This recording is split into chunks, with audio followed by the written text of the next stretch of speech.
اور نیکی عبادت ہے۔ جب انسان نے پہلے پہل اس زمین پر قدم رکھا تو اللہ تعالیٰ نے انسان کو دنیا میں بھیجنے سے پہلے انسان کے زندہ رہنے کے لیے تمام سامان پیدا فرمایا۔ ہوا، آگ، پانی اور مٹی انسان کی بنیادی ضرورت تھی۔ اس کے بغیر تو انسان زندہ ہی نہیں رہ سکتا۔ انسان کے جسم میں قوت پیدا کرنے کے لیے کھانا بھی ضروری تھا، اس لیے اللہ تعالیٰ نے پھل، پھول، میوے، پودے، ہرے بھرے درخت پیدا فرمائے۔ اس کے علاوہ وہ سر اٹھائے ہوئے بلند و بالا پہاڑ، رواں دواں گنگناتے ہوئے چشمے، بل کھاتے دریا، بے کراں سمندر، چاند، سورج، ستارے، ارض کے ہر وہ چیز جو انسان کے زندہ رہنے کے لیے ضروری تھی، اللہ تعالیٰ نے پیدا فرمائی۔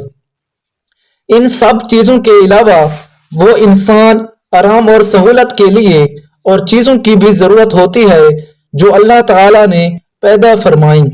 زمین اور آسمان کے اندر بے شمار چھپے ہوئے خزانے اور وسائل ہیں، مثلا لوہا، چاندی، سونا، تیل، کوئلہ اور گیسز موجود ہیں۔ یہ تمام چیزیں انسان کی ضرورت کی ہیں، ان سے انسان فائدہ حاصل کرتا ہے۔ ان تمام چیزوں کو زمین کے اندر سے نکالنے اور دریافت کرنے کے لیے ایک ایسی ذی عقل اور علم رکھنے والی ہستی کی ضرورت تھی جو ان تمام چھپی ہوئی اور اوجھل چیزوں کو ڈھونڈ کر نکالنے اور اپنے لیے کارآمد بنائے۔ یہی ہستی وہ ہے جسے انسان کہا جاتا ہے۔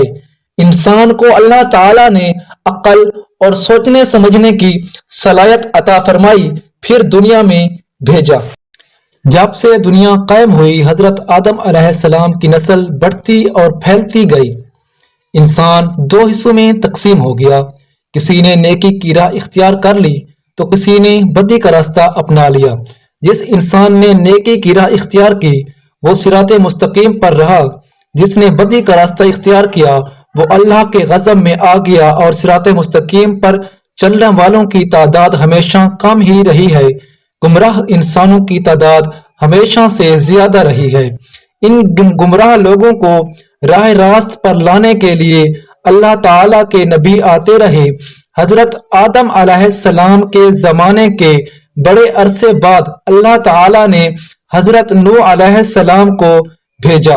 آپ پر 10 صحیفے نازل ہوئے تھے۔ حضرت نوح علیہ السلام اللہ تعالیٰ کے نبی تھے۔ آپ علیہ السلام کو آدم ثانی بھی کہتے ہیں۔ آپ علیہ السلام کے زمانے میں بھی گمراہی پھیلی ہوئی تھی، صرف چند لوگ ہی نیک تھے، اکثریت گمراہ لوگوں کی تھی۔ آپ نے اپنی قوم کو راہ راست پر لانے کے لیے تبلیغ شروع کی۔ وہ لوگ ہر قسم کی برائیوں میں مبتلا تھے، چوری، بے ایمانی، امانت میں خیانت کرنا، جھوٹ بولنا، شرمناک کام کرنا، ماں باپ کی خدمت نہ کرنا، کمزوروں کو حقیر سمجھنا، غریبوں کو دھتکارنا، جھگڑا کرنا، قتل کرنا اور دوسرے کا مال چھیننا عام بات تھی۔ امراء اور سرداروں کا طبقہ غریبوں کو پریشان کرتا تھا۔ اس کے علاوہ وہ لوگ بتوں کی پوجا کرتے تھے، بتوں کو خدا کا درجہ دے رکھا تھا۔ ان کا خیال تھا کہ اگر بت کی پوجا نہ کی جائے تو بت ناراض ہو جائیں گے، اور ان کے نزدیک جو بت کی پوجا نہیں کرتے وہ جاہل اور احمق ہیں، اور سب سے بڑے اچھے انسان وہ ہیں جو بتوں کی پوجا کرتے ہیں۔ انہوں نے 4 بت رکھے ہوئے تھے۔ حضرت نوح علیہ السلام اپنی قوم کو دعوت حق دیتے، اچھے کاموں کے کرنے کا حکم دیتے، برے کاموں سے روکتے اور کہتے کہ بتوں کی پوجا نہ کرو، صرف ایک اللہ کی عبادت کرو جو سارے جہان کا پروردگار ہے۔ وعظ و نصیحت کی غرض سے ایک روز آپ علیہ السلام نے ضیافت کا اہتمام کیا۔ ضیافت میں ہر حیثیت اور طبقہ کے لوگ شریک تھے۔ آنے والے مہمان میں غریب بھی اور امیر بھی، سردار بھی،